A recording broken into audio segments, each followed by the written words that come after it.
Subscribe करिए Hifi study channel को, bell icon को प्रेस कीजिए लेटेस्ट वीडियो अपडेट सबसे पहले पाने के लिए। Hello friends, welcome back Hifi study changing the way of education. दोस्तों, जो पिछली क्लास में हम लोगों ने डिस्कस किया था वो था परसेंटेज का बेसिक लेक्चर, है ना। 42 से 43 मिनट में हमने बेसिक को सीखा था आपके अकॉर्डिंग जितना आप में आना चाहिए। और बाकी अब जो उत्तर प्रदेश में अभी तक आपके जो अध्यापक की भर्ती हुई है वो, प्लस अलग स्टेट में जो अध्यापक की भर्ती के लिए एग्ज़ाम कराए जाते हैं, चाहे वो एमपी हो ना, किसी भी बोर्ड का हो, तो उन सारे बोर्डों के हम लोग क्या किए हैं, क्वेश्चनों को एकत्र किए हैं। वैसे अगर आपके पास यूथ पब्लिकेशन की बुक होगी तो आपको उसमें सारे क्वेश्चन मिल जाएंगे। तो 1 बाय 1 क्वेश्चनों को शुरुआत करेंगे। वीडियो को एक बार आप शेयर कर सकते हो, पसंद आने पर लाइक करना और चैनल को सब्सक्राइब करना बिल्कुल भी मत भूलना। तो आइए शुरुआत करते हैं पहले प्रश्न से। पहला प्रश्न आपके यहाँ पर स्क्रीन पर दिख रहा होगा। क्वेश्चन देखो, पढ़ो और समझो, फिर उत्तर देने की कोशिश करो। प्रश्न संख्या 1, क्वेश्चन नंबर 1 क्या कह रही है इसको समझो और उसके बाद बताने की कोशिश करो, है ना मेरे भाई। देखो, सारे क्वेश्चन इंपॉर्टेंट हैं और ये सारे क्वेश्चन आपके क्या हैं, बुक के ही हैं। जैसे पहला प्रश्न कह रहा है, पेट्रोल की कीमत 25% बढ़ गई, पेट्रोल का खर्च ना बढ़े तो कितनी कटौती करनी पड़ेगी। देखो, क्वेश्चनों को कैसे आप लगाओगे। सबसे पहले देखो कितना परसेंटेज दिया है, 25% दिया है। हमने बताया था 25% की फ्रैक्शन वैल्यू कितनी होती है, आप कहोगे सर 1/4 होती है। कैसे, तो आप इसको ऐसे भी तो लिख सकते हो भाई, 25 और परसेंटेज का मतलब बट्टे 100।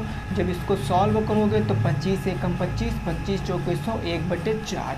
अब आप रेशियो लिखो 4 से। अब देखो, जब बढ़ जाएगा तो ये जुड़ेगा और जब घटेगा, जब घट जाएगा तो ये भी घट जाएगा।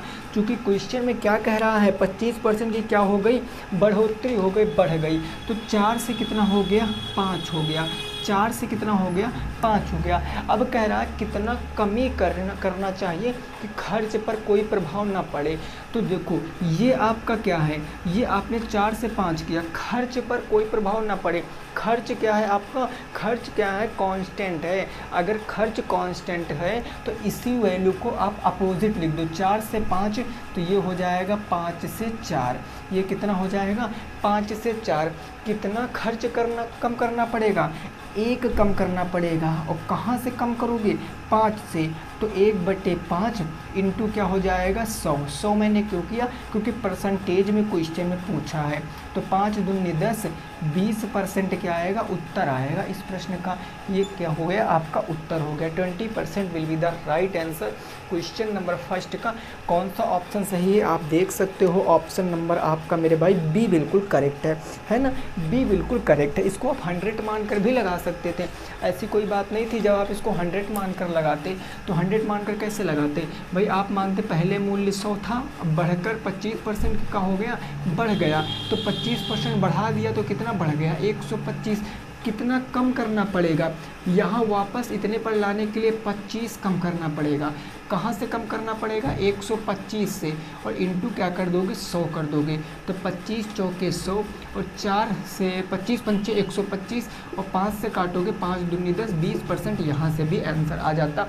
लेकिन ये कंसेप्ट मैं आपको इसलिए सिखा रहा हूँ क्योंकि अभी आगे इन कंसेप्ट में बहुत ज़्यादा आपको चीज़ें सीखना पड़ेगा कि जब प्राइस बढ़ती है तो कंजम्पशन में क्या होता है ना, एक्सपेंडिचर क्या होता है, ये सारी चीज़ें आपको आगे यहीं से काम आने वाली है। ठीक बात ना, समझ गए। चलो दूसरा प्रश्न, प्रश्न संख्या 2 आ चुका है, उसको देखो क्या कह रहा है, समझने की कोशिश करो। क्वेश्चन नंबर 2, प्रश्न संख्या 2, नॉर्मल से प्रश्न है स्टार्टिंग पे। ये कह रहा है, हाँ ये कह रहा है 0.025, इसको क्या करना है, 0.025 बराबर लगा दिया है, फिर ऑप्शन दे दिया। तो देखो ऑप्शन दिया है तो इसको क्या करना है, परसेंटेज में बदलना, प्रतिशत में बदलना है। तो इसको आप प्रतिशत में कैसे बदलोगे, देखो इसमें लिखा नहीं है, मेंशन नहीं किया गया किस में बदलना। लेकिन अगर आप इसके विकल्प पर, इसके ऑप्शंस पर नज़र डालोगे तो देखोगे ऑप्शन सारे परसेंटेज में दिए। तो जाहिर सी बात है इसको हमें किस में बदलना पड़ेगा, परसेंटेज में बदलना पड़ेगा। अब जब हम इसको परसेंटेज में बदलेंगे तो क्या करेंगे, आप देखो जरा भाई, बटे 1 तो इसके नीचे मान ही सकते हैं, कहोगे सर बिल्कुल मान सकते हैं। दशमलव हटाएंगे, दशमलव के बाद जितनी संख्याएं उतने जीरो लगा दो। 3 संख्याएं थी तो 3 जीरो लगा दिया। तो अब ये हमारा ऊपर क्या बचा, 25 बचा, नीचे क्या बचा, 1000 बच गया। अब आपको पता ये क्या हो गई, ये एक आपकी भिन्न हो गई। और जब भिन्न को प्रतिशत में बदलते हैं तो क्या करते हैं, लास्ट क्लास में बताया था, इंटू 100 करते हैं। ये 2 जीरो से 2 जीरो खत्म, 25/10 और 25/10 का मतलब कितना होता है, 2.5% आपके क्वेश्चन का आंसर है। 2.5% will be the right answer in this question. 2.5% कौन सा ऑप्शन सही है मेरे भाई, ऑप्शन आपका सही है सी आपका बिल्कुल करेक्ट ऑप्शन है। ठीक बात ना, कोई दिक्कत नहीं, नॉर्मल सा क्वेश्चन था। ठीक है भाई, अगला प्रश्न देखो, प्रश्न संख्या नंबर 3। प्रश्न संख्या 3 थोड़ा सा प्रॉफिट लॉस की लैंग्वेज है, इसमें कोई दिक्कत नहीं है, आपको मैं समझाऊंगा। देखो ये कह रहा है कि एक व्यक्ति ने 935 रुपये में 10% लाभ पर क्या हुआ, उसने साइकिल को बेचा है। साइकिल कितने रुपए में खरीदी थी, 935 रुपये। अब मेरे भाई बात को समझो, बेचा है ना, अब थोड़ी सी मैं बात आपको बताता हूँ। बेचा गया और एक होता आपका खरीदा गया, ठीक है ना। बेचा गया मूल्य क्या होता है, सभी को पता है, जिस मूल्य पर वस्तु सेल की जाती है, बेची जाती है, इसको हम सेलिंग प्राइस SP लिखते हैं शॉर्ट में। और खरीदा गया मतलब कॉस्ट कितने बाई किया गया, तो इसको हम CP बोलते हैं, कॉस्ट प्राइस बोलते हैं, ठीक है ना। अब देखो साइकिल बेची कितने में गई है, क्वेश्चन पढ़ो। साइकिल 935 रुपये में बेची गई है ना, साइकिल 935 रुपये में बेची गई है, तो उसको लाभ कितने % का मिल रहा है, आप कहोगे सर 10% का मिल रहा है। लाभ कितने का मिल रहा है, 10% का मिल रहा है। अब देखो अगर ये मेरे भाई 10% की मैं फ्रैक्शन वैल्यू आपसे पूछूंगा तो आप कहोगे 10% बराबर होता 1/10, लास्ट क्लास में बताया था। अब जब इसका आप अनुपात लिखोगे तो 10 अब प्रॉफिट में बेची गई। जब फ़ायदा होता है तो मूल्य बढ़ता है कि घटता है, भाई बढ़ता है, जाहिर सी बात है। तो 10 में 1 प्लस करके लिख दो, 10 अनुपाते क्या हो गया, 11 हो गया। अब ये जो आया है ये आपका है कॉस्ट प्राइस, खरीदा गया मूल्य, और ये आपका है SP यानी बेचा गया मूल्य। अब आप यहाँ पर बातों को समझो भाई, 11 ये 11 जो है ये किसके बराबर होगा, 932 के बराबर होगा।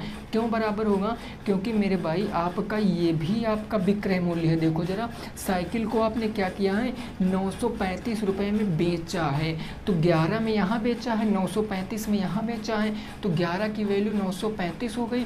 तो 1 की वैल्यू मैं आपसे निकालूँ कितने गुना है, 11 × 8 = 88, 5 55, तो 11 × 5 = 55, 85 टाइम है ना, तो ये भी 85 टाइम हो जाएगा। तो ये 10 × 85, तो ये हो जाएगा 850 रुपये कॉस्ट प्राइस। ये 850 रुपये आपके क्वेश्चन का आंसर है। अगर ये कंसेप्ट नहीं समझ आता है कोई दिक्कत नहीं, देखो 100 मान कर लगा लेंगे, कोई प्रॉब्लम नहीं है बड़ी। देखो माना, ऐसे लिखना है आपको, माना जो साइकिल है, साइकिल का जो कॉस्ट प्राइस है आप 100% मान लो। अब क्या हो रहा है, जब साइकिल को बेच रहे हो तो आपको क्या हो रहा है, 10% गेन हो रहा, 10% लाभ हो रहा। तो जब आप लाभ लोगे तो साइकिल को कितने पे बेचोगे भाई, 100 रुपये का खरीदा था, 100% तो लाभ होगा ही होगा, वो तो क्रय है, 10% और होगा, यानी 110% पे बेचोगे। 100 से 100 खत्म, ये क्या आ जाएगा, 110 रुपये सेलिंग प्राइस आ जाएगा। 110 सेलिंग प्राइस, और सेलिंग प्राइस कितना है, 935, यानी 110 किसके बराबर है, 935 के बराबर है। तो कॉस्ट प्राइस पूछा कितने में खरीदा, 100 में, तो 100 बराबर क्या हो जाएगा, 935, और बटे हो जाएगा 110 इंटू हो जाएगा 100। ये 0 से 0 काटोगे, 11 × 8 = 88, 11 × 5 = 55, 85 इंटू 10 850, यहाँ से भी आ जाएगा। तो देखो आपको ये तरीका नहीं फॉलो करना है, ये आपको अब आगे नहीं फॉलो करना, आपको हमेशा रेशियो मेथड से वर्क करना है, क्योंकि ये आगे बहुत काम आएगा। मैं कहता हूँ इससे ना आप 7 या 8 चैप्टर हल कर सकते हो मेरे भाई। तो आप वो तरीका सीखो जिससे आपको प्रॉफिट हो, है ना। हम कोई काम करते हैं किस लिए करते हैं, प्रॉफिट के लिए तो करते हैं। ये तो है नहीं कि हमने कंपनी खोल दी घाटे के लिए, जाओ घाटे में, ऐसा तो होता नहीं ना। हम कोई काम करते हैं तो उसमें प्रॉफिट के लिए करते हैं, ठीक बात ना। तो जो चीज़ सीखो जिससे आपको आगे भविष्य में प्रॉफिट हो। चलो ये आगे आंसर क्वेश्चन नंबर 3 का, ठीक, कोई दिक्कत नहीं। 850 कौन सा आंसर, बी बिल्कुल करेक्ट हो गया।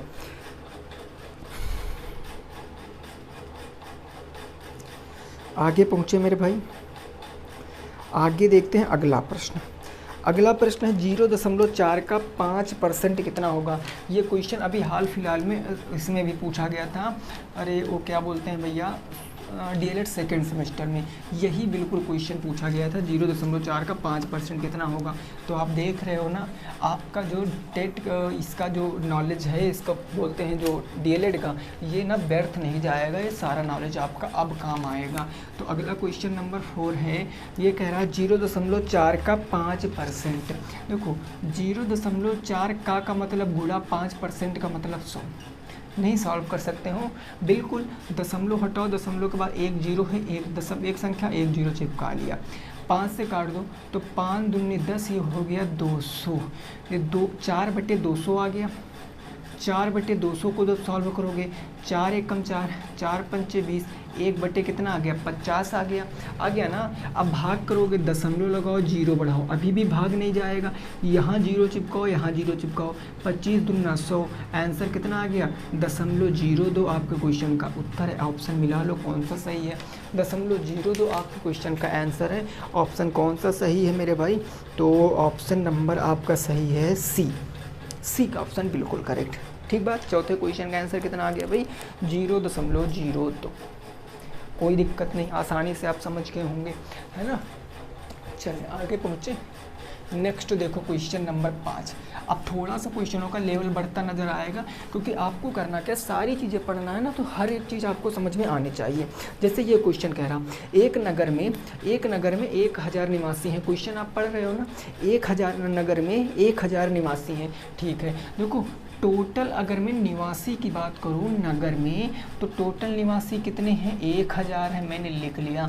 अब उसमें पुरुष हैं, कुछ क्या है, पुरुष हैं कितने हैं 60% हैं। ठीक है, पुरुष 60% हैं। यदि कुल 25% साक्षर हों, ठीक है, और जिनमें 20% साक्षर हैं। साक्षर का मतलब क्या होता है, पढ़े लिखे हैं। साक्षर कितना है 20%, और कौन साक्षर है, पुरुष ही 20% साक्षर है। फिर है कुल आबादी कितनी साक्षर है, तो कुल जो साक्षरता है वो है आपकी 25%। यही तो दिया गया ना, कुल साक्षरता जो है वो 25% है। तो पूछे कस्बे में कितने % महिलाएं साक्षर हैं। आपसे पूछे हैं कस्बे में कितने % महिलाएं साक्षर हैं। मस्त क्वेश्चन है। अब देखो मैं इस क्वेश्चन को लिखता हूँ। अब जरा मेरे भाई बात को बताओ, अगर कोई नगर है, उस नगर में अपने आप में 100% लोग रहे हुए होंगे। भाई 100% से ऊपर कोई चीज़ होती नहीं है, 100% रह रहे होंगे। अगर 100% में आपको दिया गया 60% पुरुष हैं, तो ज़रा हमें बता दो महिलाएं कितना। ये आपका मेल है, ये मेल है, मतलब क्या है पुरुष हैं। तो फीमेल कितना होगा ज़रा आप हमें बताओ। तो कहोगे सर अगर 100 में 60 पुरुष हो गए तो बचा है 40, वो क्या हो जाएंगे 40% वो फीमेल हो जाएंगे। इतनी बात आपकी समझ में आ चुकी होगी, कोई दिक्कत नहीं है। अब आप क्या करो, ये 100% हैं, 100% यानी निवासी कितने थे 1000 थे। अगर अब मेरे भाई आप यहाँ पर 1000 में पुरुष निकालोगे, 1000 में आप पुरुष निकालोगे, टोटल पुरुष कितने हैं 60%, तो 0 से 0 ख़त्म, यानी 600 क्या आ गए पुरुष आ गए।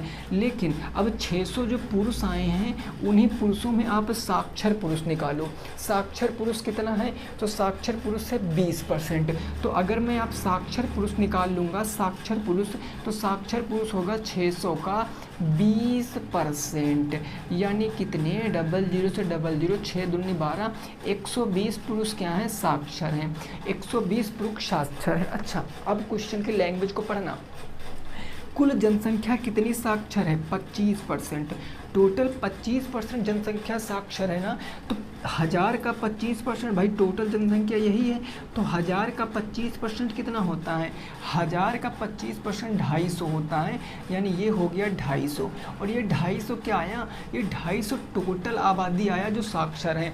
देखो 120 पुरुष साक्षर है। कहाँ से? 250 से। भाई गांव में टोटल 250 लोग पढ़े लिखे हैं, जिसमें से 120 अगर पुरुष हैं, तो मैं आपसे पूछूं भैया महिलाएं कितनी साक्षर हैं, तो आप कहोगे 250 माइनस के 120 यानी कितना आ जाएगा? 130 महिलाएं साक्षर हैं।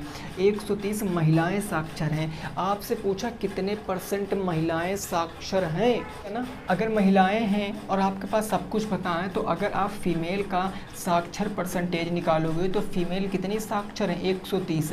लेकिन ना आपको ये डाटा रखना है, ना आपको ये 1000 डाटा रखना है, आपको फिर रखना क्या है?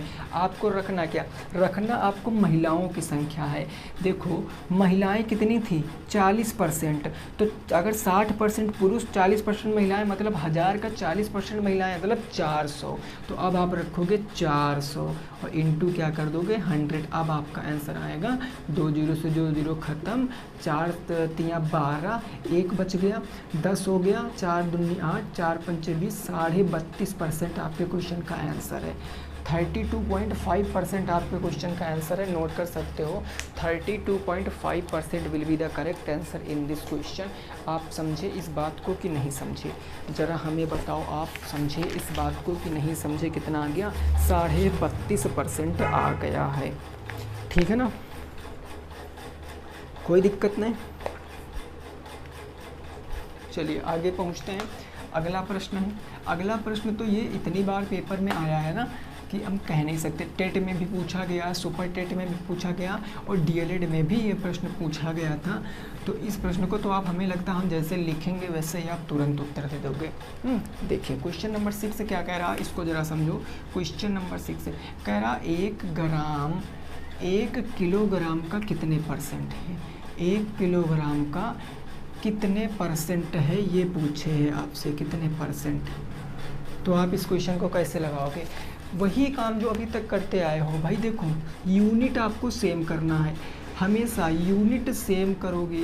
तो यूनिट सेम करोगे, 1 किलोग्राम को क्या मैं 1000 ग्राम लिख सकता हूँ? आपको निश्चित तौर पे। ठीक है, परसेंटेज निकाल लो। 1 ग्राम किसका? 1000 ग्राम का कितने %? मतलब 100 से इंटू 2 0 से 2 0 कैंसिल, 0.1% आपका राइट आंसर है। बताओ इस पे कुछ लिखने की ज़रूरत थी इस क्वेश्चन में? नहीं थी ना, ये तो नॉर्मल सा क्वेश्चन था, आप कर भी लिए होंगे। ठीक है ना। चलो भाई आगे पहुंचते हैं। क्वेश्चन नंबर 7, प्रश्न संख्या 7। अब देखो ये प्रश्न जो मैंने कल टाइप आपको बताया था एग्जाम्पल के थ्रू, वैसा ही बिल्कुल टाइप है। एक्स और वाई की तुलना हो रही है, उसी के सापेक्ष आपसे पूछा है। तो क्वेश्चन नंबर 7 का आंसर क्या होगा, आप हमें बताओगे। क्वेश्चन नंबर 7 का आंसर देखो क्या होगा। ये क्वेश्चन कह रहा है, ये कह रहा है यदि एक्स का मान वाई से 25% कम है, तो वाई का मान एक्स के मान से कितने % अधिक है? एक है एक्स, एक है वाई। डायरेक्ट ऐसे लिखो, 25% का मतलब क्या होता है? 1/4, 1/4। तो कह रहा है एक्स का मान वाई से 25% कम है। अगर वाई का मान 4 है तो एक्स का 25 कम हो जाएगा, 4 में 1 3, है ना। ये हो गया 3:4, हमने यहाँ पर लिख दिया। क्वेश्चन पूछा वाई का मान एक्स से कितने % अधिक है? कितना अधिक है? 1 अधिक है। और कहाँ से अधिक है? 3 से अधिक है। तो 1/3 डायरेक्ट 33 सही 33% लिख दो। कितना आ जाएगा? 33 सही 1/3%, ये अधिक हो जाएगा आंसर। या इसी को आप 33 × 33% भी लिख सकते हो, ये भी आंसर हो। दोनों आंसर आपके बिल्कुल करेक्ट है। बात समझे कि नहीं समझे? कोई दिक्कत नहीं, समझ आ गया होगा आप लोगों को, है ना। ये बात तो सबकी समझ में आ ही गई होगी। क्वेश्चन नंबर 7 ठीक है। अब 8 नंबर प्रश्न देखो क्या कह रहा है, उसको ज़रा समझो। क्वेश्चन नंबर 8, ये प्रश्न कह रहा है, हाँ, एक बर्तन में 20 लीटर टोटल पानी है। कोई एक बर्तन है, कोई एक क्या है? बर्तन है। इसमें कितना पानी है? 20 लीटर पानी है। 20 लीटर इसमें क्या है? पानी, पेट्रोल है। 3 लीटर पेट्रोल की हानि हो गई। मान लिया हम बाइक से ला रहे थे पेट्रोल, वैसे अब तो 20 लीटर लाना ना एक सपना हो गया है, इतना महंगा हो गया है। लेकिन अगर मान लिया बाई द वे, मान लिया मैं 20 लीटर पेट्रोल ला रहा था बाइक से, तो उसमें क्या हो गया? एक यहाँ से छिद्र हो गया और यहाँ से क्या हुआ? कितने लीटर पेट्रोल बह गया? तो यहाँ से आपका 3 लीटर पेट्रोल की हानि हो गई। ये भैया 3 लीटर पेट्रोल हमारा क्या हो गया? बह गया। कितने लीटर? 3 लीटर। तो क्वेश्चन में कहा गया बचे हुए कितने परसेंट पेट्रोल बचा, रह गया कितने परसेंट ये पूछे। भाई 20 लीटर था, 3 लीटर बह गया, तो बचा कितना मेरे भाई, बचा 17 लीटर, 17 लीटर बचा।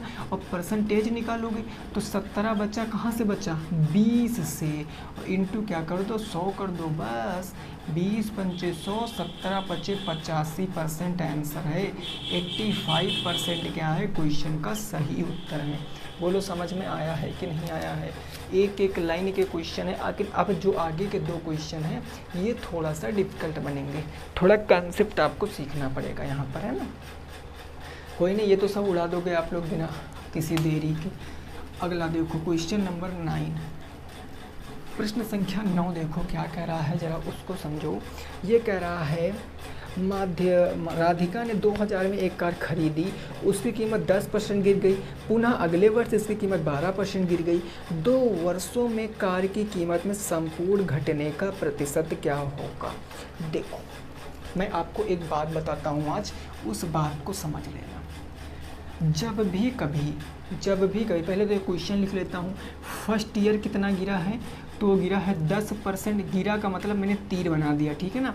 सेकेंड ईयर कितना गिरा है, 12% गिरा है, इसका मतलब मैंने तीर बना दिया, नीचे कमी हुई है। जब भी कभी मेरे भाई मेरी बात को समझना, जब भी कभी आप में ऐसा क्वेश्चन आएगा, जब भी कभी आप में ऐसा क्वेश्चन आएगा, मेरे पॉइंट को समझना, बहुत काम आएगा, काफ़ी कैलकुलेशन को ख़त्म करा देगा, मतलब कैलकुलेशन करना ही नहीं पड़ेगा। जब भी कभी ऐसा परसेंटेज आएगा और आपसे उत्तर जो पूछेगा वो प्रतिशत में अगर उत्तर पूछ रहा है, अगर क्वेश्चन चाहे जितना लंबा दे दे और उत्तर आपसे प्रतिशत में पूछ रहा है, तो मेरे भाई वहाँ पर हमें डाटा की कोई ज़रूरत नहीं होती है। डाटा का मतलब समझ रहे हो, जो भी हमें क्वेश्चन में अमाउंट, रुपया, पैसा, धन दौलत जो भी हमको क्वेश्चन में दिए हैं उससे हमें कोई मतलब नहीं, वो केवल मोह माया के लिए हमको दे दिया जाता है। असली खेल तो हमारा ये होता है, ठीक है ना। अब मेरे भाई बातों को समझने की कोशिश करना है आपको। आप देखो यहाँ पर 10% 12% की क्या हो गई है, कमी आ गई, गिर गई है रेट। तो जब भी कभी ऐसा कुछ हो जाया करे तो आप देखो एक फार्मूला याद करो, या आप बिना फार्मूला के भी जा सकते हो, है ना। कैसे, बातों को समझो। अगर मैं कह दूँ 10% का फ्रैक्शन मान क्या होता है, तो आप कहोगे 1/10 होता है।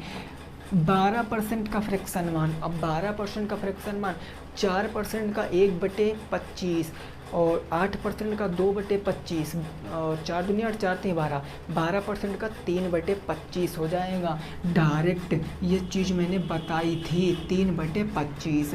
अब क्या लिखो आप, रेशियो लिख दो। अब इनका आप अनुपात लिख दो। भाई पहले 10 था, पहले वर्ष 10 था, 10 से 1 क्या हो गया, कम हो गया, यानी कितना हो गया, 9 हो गया। अगले वर्ष फिर 25 था, 25 से क्या हो गया, 3 कम हो गया, तो कितना बचा, 22 बचा। बस इनका गुणा कराओ, 25 धम्मा कितना हो गया, 250 हो गया। 9 दूनी 18 के 8 हासिल 1, 9 दूनी 18 1 19, 100 कितना हो गया, 98।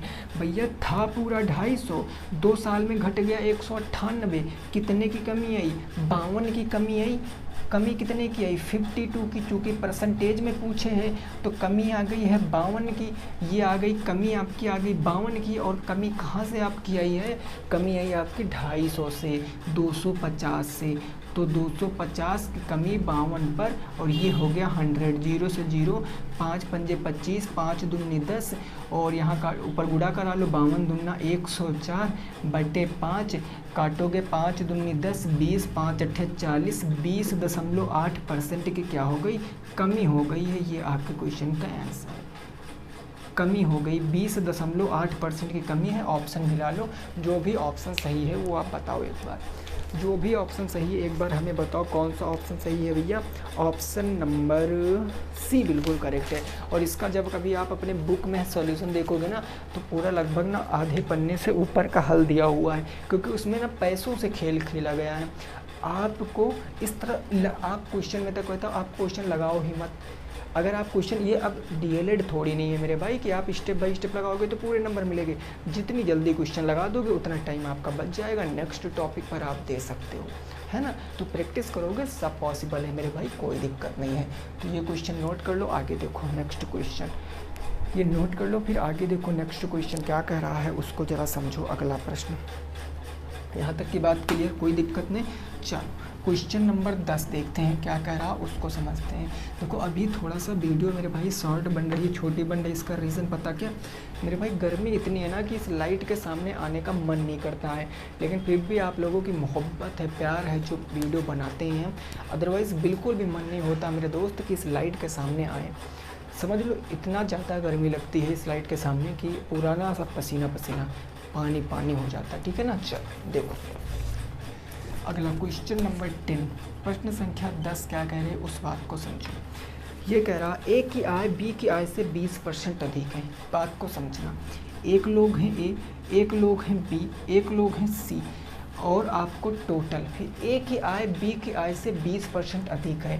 पहले 20% लिखो, 20% का भिन्न में मान कितना होता, 1/5। पिछली क्लास में बताया था कैसे आता। बी की आय सी की आय से 30% है, बी की आय सी की आय का 30% है, बी की आय सी की आय का 30% है। 30% है किसकी आय, बी की आय, किसकी आय का, सी की आय का, है ना। यही तो क्वेश्चन कह रहा है, बी की आय का, बी की आय 30% है सी की आय का। चलो अब देखो क्वेश्चन को, है ना। अब बात करते हैं क्वेश्चन को। आप देखो इस क्वेश्चन को दो तरीक़ों से लगा सकते हो, चाहे तो आप 100 मानकर लगा लो या आप फ्रैक्शन में लगा लो। मैं 100 मानकर आपको बताता हूँ। 20% आप किसको मानोगे, 20%। भाई ए की आय बी की आय से 20% क्या है, अधिक है। अगर मैं मेरे भाई बी को 100 मान लूँ, अगर मैं बी को मैं 100 मान लूँ तो सी का कितना हो जाएगा, ज़रा आप हमें बताओ। क्वेश्चन पढ़ते जाना। क्वेश्चन कह रहा बी की आय से 20% कम है, 20% कम है ना, अधिक है। तो ए की आय कितनी, इनका 20% अधिक है, यानी 120 हो जाएगा, क्योंकि ये क्या है 20% अधिक है ए, तो 20% अधिक 100 का 20%, 20 जोड़ दिया 120। आगे है सी की आय का 30% है, यानी जो बी की आय है वो सी की आय का 30% है। अगर मेरे भैया 30% की वैल्यू 100 है तो 100% की वैल्यू कितनी होगी, 100/30 इंटू के 100, ऐसे हो जाएगी, होगी। अब इस चीज़ को समझो, यहाँ से लगाओगे तो भी आंसर आएगा, रेशियो कट्टा पिट्टम करोगे ये सब वही आंसर आएगा। लेकिन आपको क्वेश्चन थोड़ा सा कम समय में करना है, तो कैसे करोगे। आपको ये अब यहाँ पर लिख लिया आपने, आपको गलती हो गई क्या कि सर हमने मानना तो सी को था, बी को पहले मान लिए, तो चीज़ें पॉइंट में चली जाएंगी। पॉइंट में नहीं जाए, इसके लिए क्या करेंगे, इसके लिए करेंगे हम बी को मानेंगे नहीं, सी को मानेंगे 100, और जब सी को 100 मानेंगे तो बी इसका क्या हो जाएगा 70%, और ए क्या हो जाएगा, इनसे क्या हो जाएगा 10 कितना 20% अधिक। 70 का 20% कितना होता है 14, और ये हो जाएगा 94। तो ये परसेंटेज हटा दो, सारा परसेंटेज कट ही जाएगा, तो ये क्या हो जाएगा 20% मार्कअप हो गया बस। अब आपको तीनों का योग दिया गया है, तीनों का योग कितना दिया गया 74,700, और सी का हिस्सा पूछा है 74,700, सी का हिस्सा पूछा है। तो देखो 100, 170, 194, और 194 70 जोड़ोगे तो कितना आ जाएगा 4, 9, 1, 10, 6, 16, 1, 1, 264। यानी इन तीनों का अगर आप सम करोगे तो कितना आ जाएगा 264। और ये किसके बराबर है, क्वेश्चन में कितना दिया गया है, क्वेश्चन में दिया गया 74,700। सी का हिस्सा पूछे, 100 का मान पूछे, 100 का मान निकाल दो, तो ये हो जाएगा 74,700 बटे का 264, और इंटू के क्या हो जाएगा 100। कट्टम कुटाई करो, आंसर आ जाएगा। जल्दी से करके बताओ कितना आएगा कट्टम कुटाई करके। देखो काट देते हैं, 2 1 कम 2, 2 3 6, 2 दूनी 4, 2 से काटेंगे 2 पंचे 10, 2 से काटो 2 6 12, 2 6 12, 2 से काटो ये 25 बार में। अब ये 3 से कट जाएगा ना, 7 7 14, 4 18, 18 2 18, 3 से कट जाएगा, 3 दूनी 6, 3 दूनी 6, ये काटो 3 दूनी 6, 1 बच गया 14, 3 चौक 12, 2 बचा, 3 9 27, ये हो गया 24,900। ये कट जाएगा आपका किससे 11 से, 11 दूना 22, 2 से कट जाएगा मेरे भाई, 2 1 कम 2, 2 1 कम 2, पहले काटो तो ये हो जाएगा आपका 2 दूना 4, 2 एक कम 2, 2 दूना 4, 2 चौके 8, 2 पंचे 10, 12,450।